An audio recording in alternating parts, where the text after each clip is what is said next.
te dar parabéns a todo mundo aqui que está um tempão, o dia inteiro também estou aqui, está todo mundo cansado. Eu vou tentar ser bem breve na apresentação, estou colocando aí.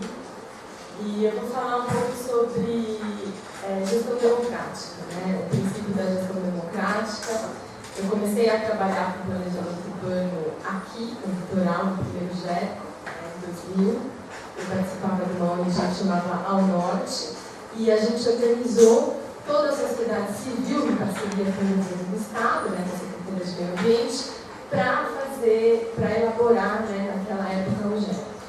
Depois disso veio a Lei do Estatuto da Cidade, em 2002, então eu comecei a trabalhar com as prefeituras mais na elaboração de planos diretores. Atualmente trabalhamos com polis, consultoria não só para polis, mas para algumas prefeituras, na elaboração de políticas, programas e legislações municipais. Bom, posso sentar aqui?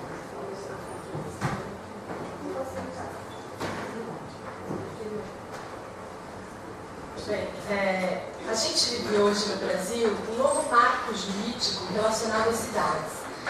Infelizmente, até 2001, 2002, né, na Constituição de 88, se inseriu 2 artigos, né, que é o artigo responsável pela política urbana, que trata toda a questão urbana.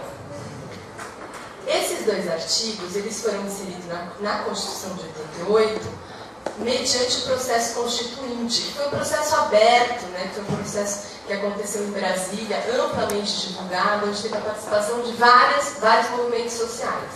O próprio Estatuto da Cidade é uma lei de iniciativa popular, ou seja, é uma lei que foi escrita pelos movimentos sociais e que depois de 13 anos, né, que ficou nas casas do Congresso e do Senado, foi aprovada. Então, é uma lei que traz princípios que foi construído pela sociedade. Por que isso? Acho que a gente tem que entender, no direito a gente tem um princípio que chama hermenêutica jurídica, ou seja, qual que é o coração da lei, qual que foi a intenção da lei, por que veio o Estatuto? O Estatuto ele apareceu porque até 2001, né, até antes disso, se elaboravam vários planos diretores. Só que os planos diretores que eram elaborados, eles eram muito tecnicistas. Isso quer dizer o quê? Que tinham vários técnicos que discutiam, mas a população não participava. Então a gente tem vários planos diretores de várias cidades que foram muito bem elaborados e estavam se guardaram na gaveta. Então, a população em geral acredita que a gente só consegue implementar uma lei quando ela é dialogada, conversada e quando tem a participação.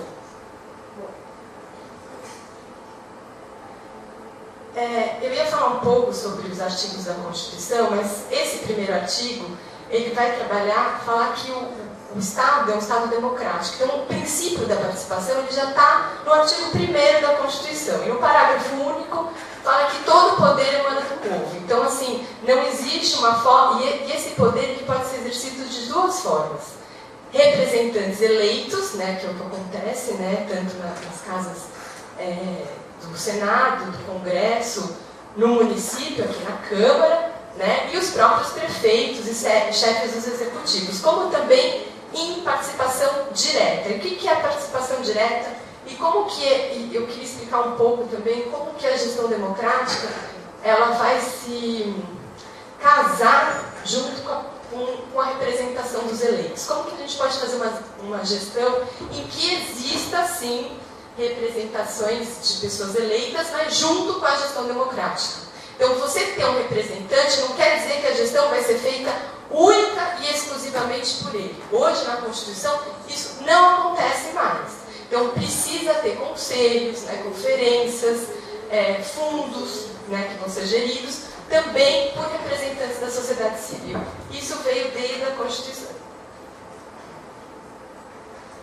Bom, os instrumentos que a gente tem na Constituição de participação direta são iniciativa popular, né, que é um projeto de lei que a população elabora o projeto, encaminha para uma casa, né, tanto pelo Congresso como também pode ser uma legislação federal, como foi o caso do Estatuto, pode ser uma legislação estadual ou pode ser uma legislação municipal. Então a gente precisa, no mínimo, de 10% aqui no município de Ilhabela, eu acho que são 10% do eleitorado, elaborar a proposta e encaminhar para a Casa do Congresso, né? O referendo popular, que também está no artigo 14 da Constituição, plebiscito e ação popular. E aí tem uma série de outros instrumentos que eu não vou colocar aqui, mas é sobre o Tribunal de Contas, né, sobre o exercício do Executivo, que também possibilita a participação da população para fiscalização e mesmo para elaboração também de propostas. Bom, plebiscito e referendo que eu coloquei ali, que vocês devem saber, o plebiscito é uma consulta do caráter geral, que tem por uma finalidade decidir alguma coisa que ainda não foi decidida. Infelizmente, no Brasil, a gente tem pouquíssimos casos de plebiscito. Municipal eu não conheço, se alguém conhecer, por favor, me informa, que está aí um tempão esse instrumento, mas ninguém utiliza esse instrumento, né? Eu acho que aqui o último plebiscito que a gente teve foi sobre o porte de arma no Brasil. Uma pena, porque tem tantos assuntos que todo mundo gostaria de decidir coletivamente, não tem essa possibilidade. Não tem essa possibilidade porque também o governo não incentiva em todos os níveis utilizar esses instrumentos de participação, né, direta. Tem o referendo, que é você ratificar ou regular alguma matéria que já foi decidida, né? Então, o referendo ele só vai, você não vai decidir, você só vai dizer sim ou não, né? Uma coisa que já foi decidida, é só uma ratificação, se você realmente está de acordo com aquilo. A iniciativa popular, né, que é o que eu já falei, que é a população apresentando um projeto de lei, e que ela pode fazer isso nos 3 níveis, para todos os entes federados, tanto o governo federal, como o governo estadual, como o governo municipal. Então, todos os entes federados podem receber uma proposta de iniciativa popular. É lógico que todos esses instrumentos, eles são depois de que exista, de fato, uma organização da sociedade. Então a gente não pode pensar que um instrumento desse também vai sozinho, ele precisa de uma pressão social, né, da sociedade civil que esteja articulada e também discutindo os temas, né? Por isso que é tão importante a gente discutir. Eu acho que o Fábio Dipp, né, falou um pouco antes de mim, ele falou que é importante a gente informar a população. Né? O princípio da informação, ou mesmo o direito à informação, não é só a gente entregar, né, um mapa, um zoneamento, uma legislação para a população. É mais do que isso. A gente precisa capacitar a população para ela poder decidir sobre aquela informação ou aquilo que ela deve decidir. Né? Então, assim, o princípio da informação e o direito à informação é muito mais do que simplesmente entregar, ou seja, numa audiência pública, vem um mapa aqui, vocês têm que decidir agora. Né? Então, essa situação não é você estar dando informação. Né? Então, você informar mais do que isso, é você capacitar. Não adianta um químico falar para mim, olha, você tem que decidir sobre essa fórmula química, eu não sei. Né? Então, é uma situação assim, a informação é mais do que isso. Por isso que é importante essa situação da gente estar capacitando as comunidades para poderem decidir, porque muitas vezes, nesse processo de zoneamento, a gente está decidindo o futuro mesmo. Né? E aí a gente estava colocando sobre bom, aqui, né? Então, aqui, dentro da lei orgânica do município, aqui chama Lei Orgânica do Município da Estância Balneária de Ilhabela. Eu até assim, fui olhar para a estância balneária, eu nunca tinha, né, pensado que aqui é uma estância balneária, isso está na lei orgânica municipal, né? E as propostas aqui, também está na lei orgânica aqui do município, que tem esses instrumentos, o plebiscito, o referendo, a iniciativa popular, né? As propostas de plebiscito e referendo devem ser apreciadas e aprovadas por maioria absoluta aqui do Legislativo dessa Câmara, então tem que ser maioria absoluta, podendo ser apresentada pelo Executivo, por 1/3 dos vereadores e por 10% do eleitorado, aqui no município de Ilhabela, né? Bom, a própria lei orgânica municipal também pode sofrer emendas à lei orgânica municipal aqui de Ilhabela, por iniciativa popular, está no artigo 24 aqui da lei orgânica municipal de Ilhabela, mas ela tem que ser submetida à votação de dois turnos aqui na casa, né? E deverá ser aprovada por 2/3 dos membros. Então é uma votação bem restritiva, né? Eu diria, que para poder fazer uma emenda na legislação orgânica. Bem, a gente está falando muito sobre competência, né? A Constituição Federal, ela define a seguinte competência dentro do âmbito urbano, né, da política urbana. Então, toda vez que eu estou falando isso, eu estou falando ligado à política urbana. Ela defende que a União vai editar normas gerais. O Estado e o Distrito Federal, que a gente só tem Brasília, no caso, né, vai suplementar essas normas editadas pela União. E o município, no artigo 30, o que ele vai fazer? Ele vai legislar sobre o assunto de interesse local, suplementar a legislação federal e estadual no que couber, promover no que couber o adequamento e ordenamento territorial mediante planejamento e controle do uso, do parcelamento e da ocupação do solo urbano. Então, essa é a competência que está na Constituição hoje.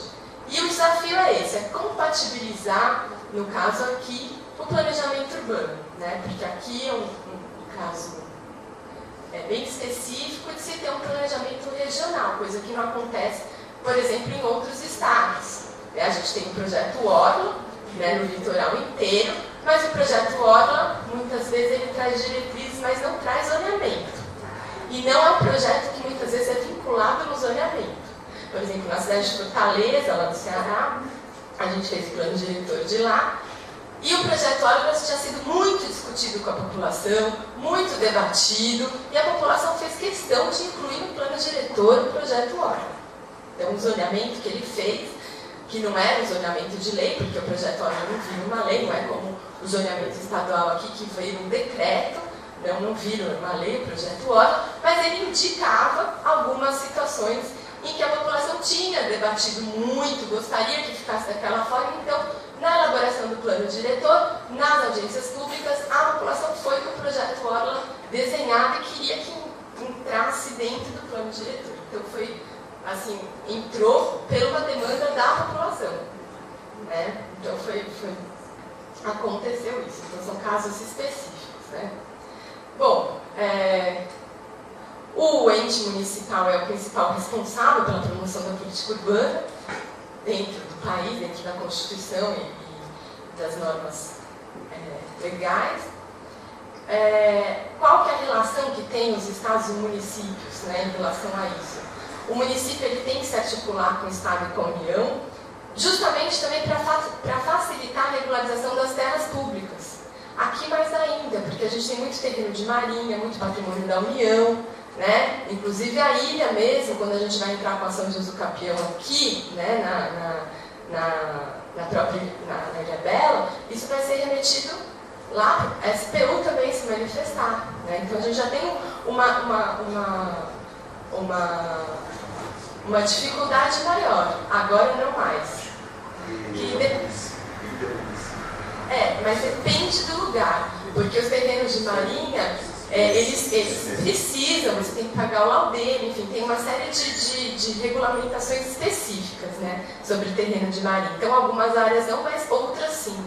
E a gente, por incrível que pareça, a gente acha que existe um plano nacional. Não existe um plano nacional de regulamentando toda a área do Brasil. Não existe isso, né? Regulamentando ou zoneando toda a área do Brasil. Isso não existe. O problema de zoneamento aqui no país é um problema histórico, né? Tinha um amigo do meu pai, né, um senhor, que falou assim: Karina, a gente vive num acampamento. Eu não acreditava nisso. Aí comecei a trabalhar com isso e falei: nossa, a gente vive num acampamento.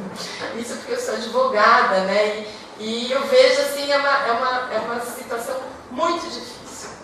A gente pouco tem planta genérica de valores da prefeitura atualizada. A gente tem também a questão cartorária muito problemática. Muitas vezes você tem um terreno que é um quadrado, quando você vai regularizar, lá no cartório ele está redondo, né? Então, assim, situação é bem complicada. E eu diria que mais de 50% das terras brasileiras urbanas são irregulares. Não estou falando que são irregulares de população pobre, não, de população rica também. E isso é uma situação histórica que a gente tem aqui no nosso país. Então, essa problemática cartorária de doação fundiária é uma problemática antiga, né, que veio agora, a gente veio tentar, né, melhorar e resolver um pouco essa situação. Isso se dá em todos os sentidos, também dentro da área jurídica.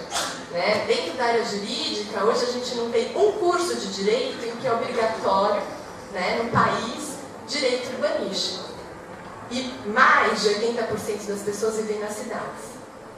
E poucos advogados sabem que quem rege a cidade são legislações. Então, assim, a situação é muito séria. Muito séria. Né? Se a gente for ver, então, o viés ambiental, chega a ser catastrófico. Se a gente for para a Amazônia, Manaus inteiro, quase, está em APP. E é do Rio Amazonas. E se a gente for entender um pouco a história do país, a gente vai ver que tem muita situação que não foi enfrentada em várias esferas. Então, assim, também não quero deixar todo mundo aqui desesperado, né? Eu acho que tem solução, mas a solução é essa, a gente dialogar sobre os problemas e não fingir que eles não existem, porque eles existem sim. Né? E esse diálogo, essa situação, ela é muito importante. E enquanto a gente não envolver o maior número de pessoas no planejamento urbano, ele vai continuar dessa forma.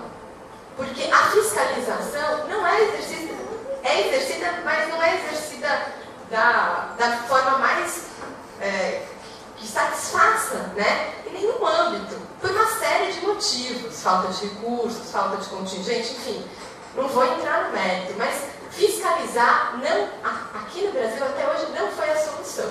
Então pode ser uma parte dela, mas quem mais fiscaliza são os moradores. E se os moradores não estão de acordo com aquele tipo de zoneamento, dificilmente a gente vai ter fiscalização.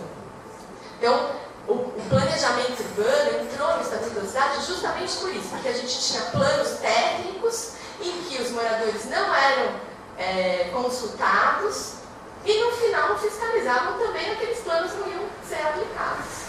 Então é uma situação em que qualquer tipo de planejamento urbano, né, a gente veio pelo Estatuto da Cidade essa obrigatoriedade da gestão democrática. E isso aconteceu só em 2002, é uma lei posterior. A lei posterior que estabelece critérios, ela vale para as leis anteriores. E o Estatuto fala em todo o planejamento urbano. Não fala em plano diretor só. Ele não é exclusivo e taxativo. Ele fala que o plano diretor é o principal instrumento da política urbana, mas não é o único instrumento. Então, essa é uma coisa que eu acho importante a gente conversar um pouco. Né? Ele fala dos critérios para o exercício democrático do planejamento, ou seja, o Estatuto da Cidade, ele reconhece que a gestão democrática é uma diretriz geral da política urbana. Não, né? Então, diretriz geral é o alicerce básico. Não pode ter política urbana sem ter gestão democrática mais aqui no país. E não sou eu que estou dizendo isso, é o Estatuto e uma série de sentenças que a gente tem aqui. O próprio vizinho aqui da Ilhabela, em São Sebastião, teve uma lei anulada por inconstitucionalidade por não ter feito a participação da população. E, detalhe, era uma ZEIS, Zona Especial de Interesse Social. Não era nem uma Z alguma coisa. Tinha um interesse social ali. E foi anulado pela sentença, porque não teve participação. Então, assim, mudou o enfoque do planejamento urbano no país. E a gente sempre pensa, né? Eu penso muito, acho que o perfeito é inimigo do possível e do bom. Né? Então, assim, foi uma forma que o país, que a população, né? Porque essa lei, o Estatuto da Cidade foi feita pela população, percebeu que o planejamento, para ele acontecer, tem que ter essa participação por uma série de problemas do governo, né? Do executivo aqui no país. Então, uma série de problemas de falta de técnicos, falta de capacidade, enfim, tudo. E porque planejar não é uma coisa exclusiva de uma área. Né? Então, não sou eu que sou advogada, que vou escrever o plano diretor, que vou entender de todos os problemas daquela cidade. Não é o técnico ambiental só que vai entender. O tem que ter o técnico social, tem que ter o geógrafo, ou seja, é uma gama de... E tem que ter a população também, porque muitas vezes ela sabe muito mais do que todos os técnicos juntos, né? Então, é uma situação, assim, muito importante.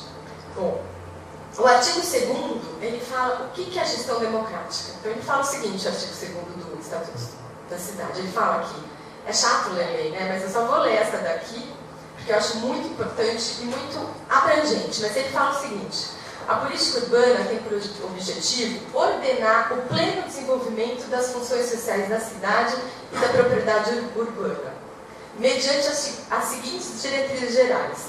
Coloquei só as que interessam, né? A 2 é gestão democrática por meio da participação da população e de associações representativas dos vários segmentos da comunidade na formulação, execução e acompanhamento de planos, programas e projetos de desenvolvimento urbano. Então, a população ela não pode ser consultada só, né, para aprovar, ela também tem que formular conjuntamente. Né? Então, a gestão ela se dá em 3 fases. Na elaboração da política, do programa, da legislação, na execução daquela legislação e também no acompanhamento. Então, ela se dá nessas 3 fases, né? Por isso que é importante a gente entender o que é gestão democrática. Gestão democrática não é só uma audiência pública. Ela é mais, é envolver a sociedade naquela formulação, né? O artigo, o inciso 8º do Estatuto da Cidade, ele fala o seguinte: audiência com o poder público municipal e da população interessada nos processos de implementação de empreendimentos ou atividades com efeitos potencialmente negativos sobre o meio ambiente natural ou construído ou o conforto com a segurança da população. Então, pode-se também solicitar uma audiência quando aquela atividade tiver potencialmente uma situação de impacto. Ele tem um capítulo só de gestão democrática do Estatuto da Cidade, que fala só o que é a gestão democrática, quais os instrumentos dela. Então, os instrumentos da gestão democrática que a gente tem para formulação, execução e fiscalização das políticas, programas e legislações são debates, audiências e consultas públicas, conferências, que aqui teve a conferência da cidade, né, está tendo, mas é uma coisa mais nacional, mas a gente pode fazer conferências sobre várias temáticas para poder estar debatendo, desde que seja interesse urbano, né, a nível estadual, nacional e municipal, iniciativa popular, que a gente falou já sobre projetos de lei, planos, programas, e o artigo 45 fala também do Estatuto da Cidade que os organismos gestores das regiões metropolitanas, né, e parece que Ilhabela está inserida dentro de uma região metropolitana também, então esse artigo se aplica aqui, né, e aglomerações urbanas, incluirão obrigatoriamente e significativamente participação da população e de associações representativas dos vários segmentos da comunidade, de modo a garantir o controle direto de suas atividades e o pleno exercício da cidadania. Então, assim, Ilhabela também está dentro de uma região metropolitana, então esse artigo também se aplica a esse território, né? Então é importante ver que o Estatuto também trata com exclusividade as regiões metropolitanas. O que considera metropolitana A Rive Vale, nós fazemos parte da região composta por 39 municípios. Vão desde a Serra da Mantiqueira ali, Campos do Jordão, e vem descendo todas as cidades do Vale do Paraíba até aqui. Então existe um conselho desta região, que é deliberativo, composto só por poder público, deliberativo, e existe um conselho consultivo que não existe, mas que tem a participação da sociedade civil. O Brasil ele definiu algumas regiões metropolitanas. Isso também é uma outra situação que precisa ser um pouco mais aprofundada, mas a princípio é isso mesmo. Ilhabela faz parte dessa região metropolitana e por isso esse artigo do Estatuto da Cidade, quando fala de área urbana, também se aplica no caso de Ilhabela. Diferente de outras cidades que não fazem parte de região metropolitana no Brasil, né? Bom, a gente também tem como instrumento os conselhos gestores. Eu acho que o mais importante falar nos conselhos é que não adianta conselho sem recurso, não adianta ficar sempre deliberando se não tem como executar aquilo, né? A gente ficar discutindo o que a gente não pode fazer, aquela história da gente ficar pensando um dia ganhar na loteria, mas nunca ganha. Então, se eu ganhar eu faço isso, aquilo. Então, não dá para ter conselho sem gerir fundo, né? O conselho tem que ter recursos, porque senão fica uma participação que não chega ao fim. Outra coisa importante dos conselhos é que eles sejam paritários, e paritário significa que não é que o governo, a gente entende governo como União, Estado e município. Isso é governo. E sociedade civil é outra coisa. Então não adianta falar, a gente vai ter, estava falando, né, 9 membros do governo estadual, 9 membros do governo estadual e 9 da sociedade civil. Governo é Estado e município, né? E quando a gente fala de conselho paritário, e a outra metade sociedade civil.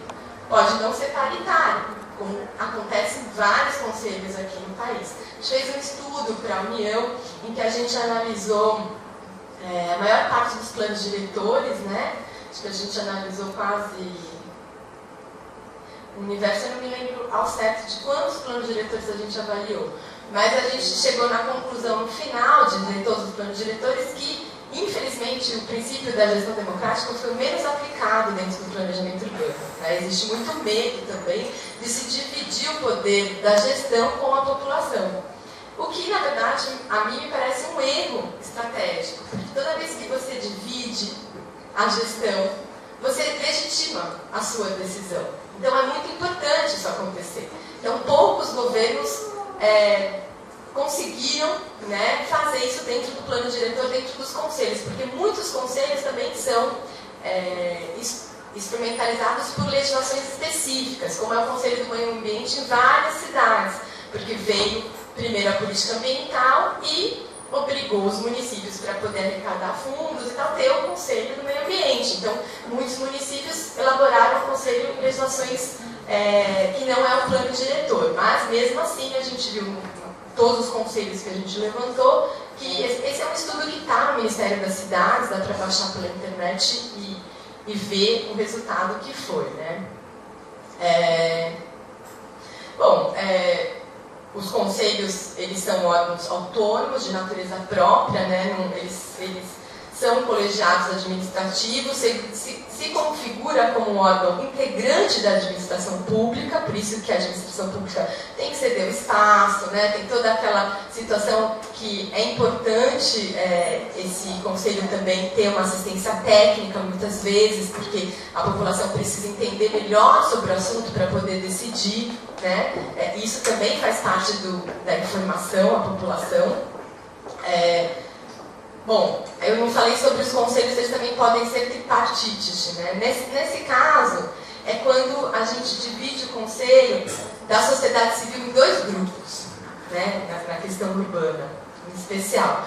O grupo dos moradores, das ONGs, das entidades ambientalistas, das entidades profissionais, e o outro grupo do mercado econômico mesmo, das pessoas que produzem a cidade, né? Então, dos empresários mais ligados à produção do espaço urbano, que são grupos diferentes e têm interesses diferentes.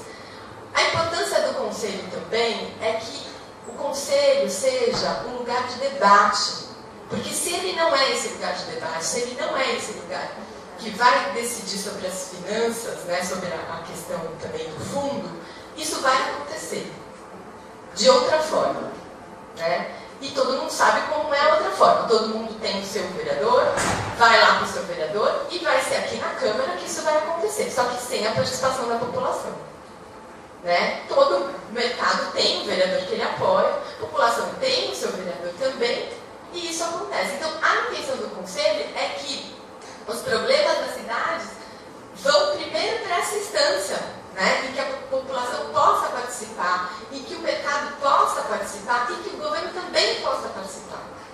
Por isso que é muito importante a existência dos conselhos, né?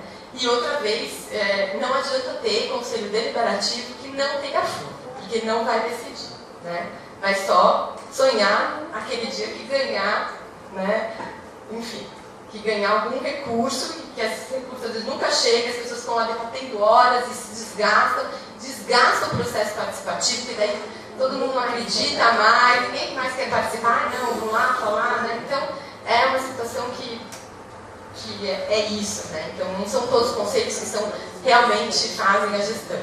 O problema é o contrário. Você tem um conselho que é deliberativo, na teoria, que tem fundo, não atua como deliberativo. Aí você pode até, inclusive, entrar com uma normativa, porque o conselho, ele tem, você pode, inclusive, entrar com uma representação, porque o conselho, ele tem que ter uma legislação que vai dizer as suas funções, as suas atribuições, né, sua composição, ainda que a sua composição, e que assim seja melhor, seja uma composição que não vai caracterizar quem exatamente vai estar lá, mas representantes, né? Então tem que ser representante da sociedade, representante de associações de classe, né? Representante do ONG, representante de associações de moradores, de vizinhos, não precisa estar falando a ONG tal, né? A entidade de classe e tal, mas ele tem que ter para ele poder funcionar. Então ele tem atribuições, tem obrigações, se ele tem fundo, e se isso não está acontecendo, isso tem que ser representado também, né? Porque é obrigação do conselho, né? Normalmente o conselho tem uma legislação específica.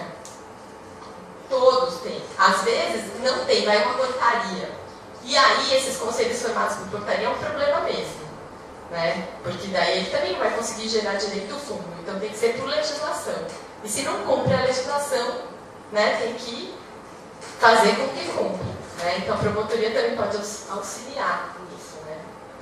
Bom, a audiência pública, né? Eu acho que é uma coisa que vocês vão passar aqui, que o país inteiro vive esse problema de audiência pública. Né? O que tem de audiência pública no país hoje são muitas. Vamos resolver isso, uma audiência pública. E aí a gente entra numa lacuna jurídica. Não tem uma legislação específica para falar o que é uma audiência pública real e o que é uma audiência pública fictícia. Porque tem um monte de audiência pública fictícia. Vai todo mundo lá, acabou, pronto, parece que nem aconteceu, né? Bem, as audiências públicas, elas têm que ser um espaço em que a população possa encaminhar propostas, seja ouvida e que tenha uma devolutiva para a população, né? Bem, em São Paulo a gente teve algumas audiências públicas em que a gente fez algumas representações também, que eram audiências fictícias sobre planejamento urbano, enfim, várias situações. No caso, a gente solicitou, quando é na Câmara, precisa ter as notas taquigráficas, né? Ou alguma, no caso aqui estão filmando, então tem que ter algum registro, e principalmente o registro das propostas, né? Então a gente entrou com isso. Enfim, a gente utiliza muito dentro das audiências públicas, tem duas... aqui não é... Como a audiência pública não tem uma normativa específica, a gente usa muito a resolução do CONAMA, né, que é uma resolução antiga, de 87, que fala que que põe uma série de requisitos mínimos para a audiência pública. No direito, a gente tem um instrumento que chama analogia. Então, quando a gente não tem uma lei que vai definir aquilo, a gente pega alguma coisa semelhante que a gente utiliza para poder subsidiar os nossos critérios. Então, no caso da audiência pública, ela está definida em vários instrumentos, né, como um instrumento de participação. Mas, para a gente definir o que é uma audiência pública fictícia do que é uma audiência pública real e verdadeira, a gente precisa de alguns critérios. Então, a gente utiliza como analogia alguns critérios que estão na resolução CONAMA, que é, no caso, essa resolução é uma resolução de 87, e que ela tem por finalidade expor aos interessados o conteúdo do produto em análise do RIMA, né, que é um estudo de impacto ambiental também. Enfim, então ele coloca que sempre que julgar necessário, quando for solicitado por entidade civil, pelo Ministério Público, ou por 50, quando que deve ser solicitada a audiência. Isso não, mas os critérios mínimos, por exemplo, a partir do recebimento, fixará um edital que anunciará pela empresa local a abertura do prazo, que será no mínimo de 45 dias, né, para audiência pública, para as pessoas terem tempo, né? No caso, deve haver solicitação de audiência pública na hipótese do órgão estadual não realizá-la. Isso para o EIA-RIP, nesse caso específico, mas a gente utiliza isso para poder caracterizar também o que é uma audiência pública de fato, né? Após este prazo, a convocação será feita por órgão licenciador. A audiência pública deverá ocorrer em local acessível aos interessados, no horário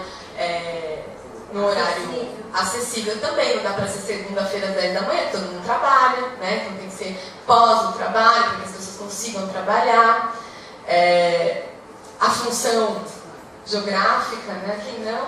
Bom, enfim, eu trouxe assim só como exemplo, também tem a resolução de 18 de março de 2005, que é uma resolução do Conselho das Cidades para elaboração dos planos diretores, porque também na elaboração dos planos diretores começou a haver uma série de audiências fictícias. Então o Conselho Nacional das Cidades fez essa resolução para poder dar critérios para que as audiências públicas fossem verdadeiras. Então, nesse caso, ele colocou que as audiências públicas, no caso do Estatuto das Cidades, e no caso de elaboração de plano diretor, que tem como finalidade informar, colher subsídios, debater, rever e analisar o conteúdo do plano diretor participativo, deve atender os seguintes requisitos: ser convocada por edital, anunciada pela empresa local, ou na sua falta, se não tiver imprensa local, utilizar os meios de comunicação de massa ao alcance da população local, ocorrer em locais e horários acessíveis à maior parte da população, serem dirigidas pelo Poder Público Municipal, que após a exposição de todo o conteúdo abrirá as discussões aos presentes, garantir a presença de todos os cidadãos e cidadãs, independente da comprovação de residência ou qualquer outra condição que assinarão lista de presença, serem gravadas e ao final de cada uma lavrada a respectiva ata, cujos conteúdos deverão ser apresentados ao projeto de lei, compondo o memorial do processo,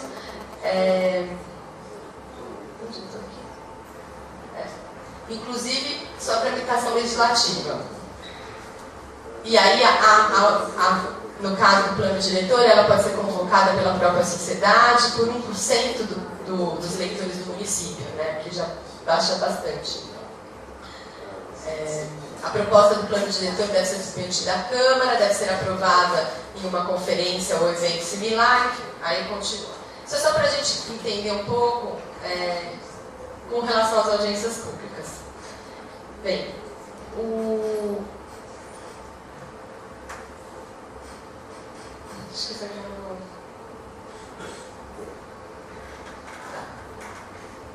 o Estatuto da Cidade também, isso é importante sim, como forma de concretar os princípios constitucionais, os princípios, né, que a gente viu do país democrático, né, em direito, ele coloca no artigo 2º, né, terceiro, e no 43º, que os institutos das audiências públicas e consultas públicas sejam solicitadas pelos cidadãos também, associações representativas de sociedade sobre assuntos referentes à política urbana, perante os entes federativos da União, do Estado, do município e nos poderes executivo e legislativo também, federal, estadual e municipal. Ou seja, a própria população pode solicitar audiência pública, desde que seja sobre assuntos da política urbana.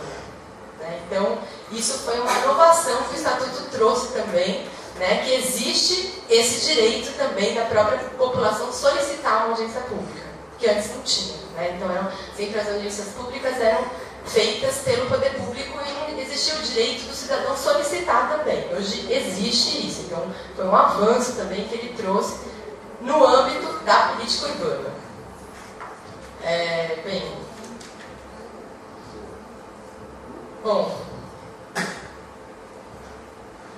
Outra coisa importante que tem hoje no direito, o direito à cidade, né, também é um direito difuso, como o direito ao meio ambiente. Né, então é para gerações futuras também. Né, então a cidade ele é um direito que permanece, né, como o direito ao meio ambiente. E nesse sentido ele cria uma obrigatoriedade dos poderes realizarem audiências públicas e consultas nos processos administrativos e legislativos. porque todo direito difuso tem essa obrigatoriedade. Então, como ele traz o direito à cidade como um direito difuso e coletivo, também gera essa obrigatoriedade. Bom, enfim, aqui é que também o Estatuto da Cidade trouxe o instrumento da ação civil pública, né? No caso, porque como o direito à cidade é um direito difuso e coletivo, a ação civil pública ela é destinada a responsabilizar aqueles que causam danos morais e patrimoniais a interesses coletivos. Então, hoje, o instrumento da ação civil pública ele também é utilizado como proteção à ordem urbanística. Por isso que vários processos que foram julgados e foram julgados procedentes, né, foram com base em ações civis públicas, né, que só podem ser utilizadas para direitos coletivos. E como o direito à cidade, o direito à ordem urbanística é um direito coletivo, então hoje o instrumento da ação civil pública é concebível no mundo jurídico para o caso de lesão à ordem urbanística. Isso estava no Estatuto e depois foi para uma norma específica. Bom, o acesso à informação, hoje a gente também tem uma lei federal, que é a Lei 12527, de novembro de 2011, que trouxe muitos avanços no mundo jurídico, porque ele responsabiliza os entes, né? E aí, no caso, os entes federados, né? A União, Estado e Distrito Federal, que não garantam o acesso à informação. Então, trouxe penalidades para os entes federados que dificultarem o acesso à informação. Uma lei nova, né? E que é uma lei que representa um avanço, porque antes a penalidade era muito pouco visível. Aqui ele delimita exatamente o prazo para eles te prestarem essa informação, né? Como que você deve solicitar. Então, é uma lei que regulamenta o direito à informação. Bom, a apresentação que eu preparei foi para falar um pouco sobre isso, né? E por isso que eu também, na parte da manhã, estava falando que eu acho que a gente tem que evoluir, né? Eu participei do GERCO em 2000 e acho que a gente tem que evoluir porque o mundo jurídico mudou. Hoje a realidade é outra, né? A gente tem essa obrigatoriedade da gestão participativa. E isso a gente só vai conseguir fazer valer se a gente cobrar, né? Então, assim, se não, vai passar e tudo bem, né? E isso pode só vir a ser questionado aí no futuro, numa ação jurídica. E a gente sabe que hoje ainda o mundo jurídico, ele funciona, tarda, mas não falha, né? Essa é a expressão, né? Tarda, mas não falha. Mas muitas vezes tarda muito, né? Então, a gente precisa estar solicitando que essa legislação seja cumprida e que efetivamente a população participe num projeto de planejamento urbano. E sendo mesmo um dos instrumentos, o que é o zoneamento se não planejamento urbano? Né? Dentro dos planos diretores, o zoneamento, o macro-zoneamento, é a principal peça do planejamento urbano. Né? Então, assim, não tem como a gente utilizar o zoneamento e dizer que não é um planejamento urbano. É um planejamento urbano. E tem que estar casado, tem que estar em conjunto, né? Tem que estar junto com os planos diretores, mas tem que ter a participação. E a participação aqui no Brasil mudou. A legislação mudou. Hoje é um novo marco jurídico e a gente tem que estar adequado a esse marco jurídico. Eu acho que é isso. Se alguém tiver alguma dúvida também, alguma pergunta. Mas... Eu só queria perguntar uma coisa. Você acredita que esses movimentos recentes, que a mídia está falando, que começou nessa situação, modificou alguma coisa nessa questão de agora voltar ao poder público a querer ouvir a população? Porque eu faço parte do movimento da sociedade civil faz bastante tempo, algumas décadas. E eu assisti desde a abertura da ditadura para começar o movimento, desde a Constituição nós ajudamos ainda a lançar os deputados constituintes. A gente viu o começo da sociedade civil se organizando e vindo a público ajudar a planejar. E, de repente, nos últimos anos, a gente sentiu